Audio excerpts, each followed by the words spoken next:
नमस्कार। कैसे हैं आप लोग। आखिरकार इस तीसरे टेस्ट मैच सीरीज का रिजल्ट आ ही गया और आराम से साउथ अफ्रीका की टीम ने इस टेस्ट सीरीज को अपने नाम कर लिया 2-1 से। और हमें कहीं देखने को भी नहीं मिला कि कहीं भारतीय टीम इस थर्ड टेस्ट सीरीज में कहीं कमबैक करने का मौका भी मिला। और हमें लग ही रहा था कि मैच कभी भी पलटी मार सकता है, क्योंकि दोनों टीमें बराबरी की तरह ही खेल रही थी। दोनों टीमें एवरेज 200 के रन से स्कोर बना रही थी। अगर कोई भी एक बल्लेबाज चल जाता था तो बाकी प्लेयर धराशायी हो जाते थे। फर्स्ट टेस्ट मैच में वही देखने को मिला कि जब ओपनिंग टीम वहाँ चली थी तो भारत जीता।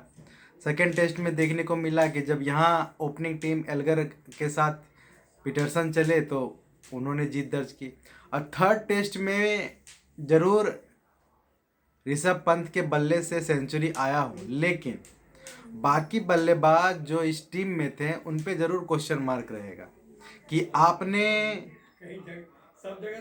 ओपनिंग एक मैच में चले केएल राहुल और मयंक अग्रवाल, उसके बाद वो एक भी मैच में नहीं चल पाए और फ्लॉप पे फ्लॉप होते रहे। आपने लगातार पुजारा, रहाणे को मौका दिया, बार बार फेल होने के बाद भी मौका दिया, लेकिन वो कुछ नहीं कर पाए। और हमें जिस तरह के हट धर्मी यहाँ लग रही है कि प्लेयर जब बार बार फ्लॉप कर रहा है, आप उसे बार बार मौका दे रहे हैं, तो हमें आगे भी लगता है कि जब भारतीय टीम का अगला सीरीज होगा तो उस टेस्ट सीरीज में फिर से मौका दिया जाएगा। और आपने नए प्लेयर को मौका दिया, कुछ नए प्लेयर को मौका दिया, जैसे कि मयंक अग्रवाल। जो रोहित शर्मा चोटिल हो गए, जब बाहर हो गए थे तो उन्हें मौका मिला, लेकिन वो इस पारी का वो फायदा नहीं उठा पाए। और हमें लगा कि वो इस पारी से, जिस तरह से वो इंडिया में कानपुर में खेले थे और न्यूजीलैंड के खिलाफ खेले थे, तो वो यहाँ पे उस प्रदर्शन को दोहराएंगे, लेकिन वो भी इस प्रदर्शन को नहीं दोहरा पाए।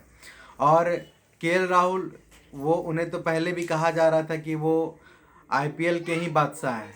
वो जब इंटरनेशनल मैच होता है तो वो एक आध मैच चलता है, उसके बाद वो पूरी तरह से धराशायी हो जाते हैं।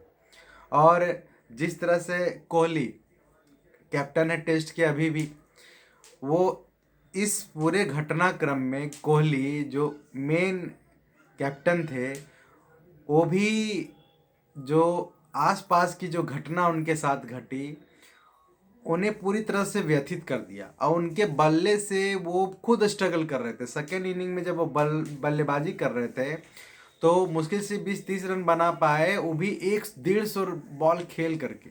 समझ सकते हैं कि उनके भी बल्ले से रन नहीं बन रहा है।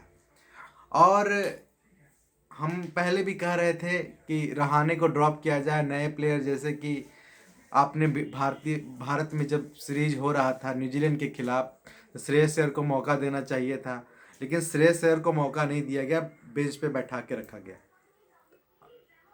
आपने पूरी दारोमदार बॉलर पे ही थोप दिया और बॉलर अपने दम पे मैच में वापसी करवा रहे थे, लेकिन बैट्समैन जस के तस, किन्हीं के बल्ले से रन नहीं बन रहा था। एक भी पार्टनरशिप ढंग की नहीं लग रही थी। अगर एक पार्टनरशिप अगर लग रही है तो दूसरी पार्टनरशिप की ज़रूरत होती है, तो कोई पार्टनरशिप करने के लिए तैयार नहीं है। इस घटनाक्रम में साउथ अफ्रीका लग ही रही थी कि वो कमबैक करेगी, और उन्होंने दूसरे मैच में कमबैक किया और तीसरे मैच में उन्होंने इस टेस्ट सीरीज को ही अपने नाम कर लिया। और जो इस कंट्रोवर्सी में मैं देख रहा था कि कल एक कंट्रोवर्सी भी हुआ कि डीआरएस के फैसले में जब अश्विन ने बॉलिंग किया तो वो घुटने से नीचे बॉल लग रहा था। वो स्पिन की बॉल जनरली नीचे ही जाती है, वो बाउंस नहीं करती है, लेकिन जब थर्ड एम्पायर ने डीआरएस की ओर रेफर किया गया तो थर्ड एम्पायर ने उसे बाउंस में कन्वर्ट करके उसे बाउंस करार दे दिया। स्पिन बॉल भी बाउंस हो गई और उस कंडीशन में अश्विन ने भी, कोहली ने भी गुस्सा दर्ज कराया माइक पे। कुछ वो बोल रहे थे कि आप हमारे पे ही फोकस ना करें, आप अपने टीम के पर भी फोकस कर ले। कैमरे के फोकस उस समय उन्हीं पर था। और जब ये रिजल्ट आया तो उसके बाद एम्पायर ने भी कहा कि ये इम्पॉसिबल है कि आखिर स्पिन बॉल इतना बाउंस कैसे कर सकती है।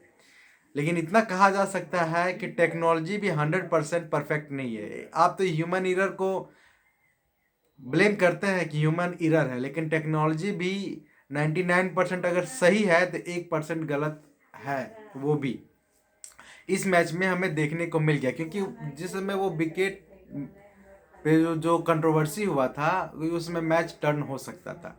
लेकिन मैच तो अब भारतीय टीम हार ही चुकी है। लेकिन इतना ज़रूर कहना चाहूँगा कि भारतीय टीम को अपने इस पूरे परफॉर्मेंस में एनालिसिस करना चाहिए, क्योंकि आप विफल बल्लेबाज को जब बार बार मौका दे रहे हैं, बार बार वो विफल हो रहा है, तो कहीं ना कहीं क्वेश्चन मार्क उठता है कि कोच, सेलेक्टर्स की टीम, जो मैनेजमेंट है, वो उस घिसे पिटे ही बैट्समैन को आप मौका दिए जा रहे हैं और नए बल्लेबाज को आप जो परफॉर्मेंस करने के बाद भी आप बेंच पे बैठाए हुए हैं। चलिए, हमारी तरफ से भी साउथ अफ्रीकन टीम को धन्यवाद कि भारतीय टीम के लिए ये सूखा ही रहा कि वो अब तक एक भी सीरीज साउथ अफ्रीका में नहीं जीत पाई है। और भारतीय टीम आगे जो वनडे और T20 है कुछ सीख लेकर के आगे वो बढ़ेगी और नए प्लेयर को मौका हमारे अनुसार से देना ही चाहिए, ताकि इस तरह की परफॉर्मेंस देखने को ना मिले कि आप 200 के स्कोर को भी आप लटके हुए हैं आप टेस्ट मैच में। तो मतलब एक टॉप परफॉर्मेंस टीम के लिए ये अच्छा नहीं है। चलिए, हमारा एनालिसिस आपको कैसा लगा आप हमें ज़रूर बताएं और हमारे चैनल को लाइक सब्सक्राइब ज़रूर करें। धन्यवाद।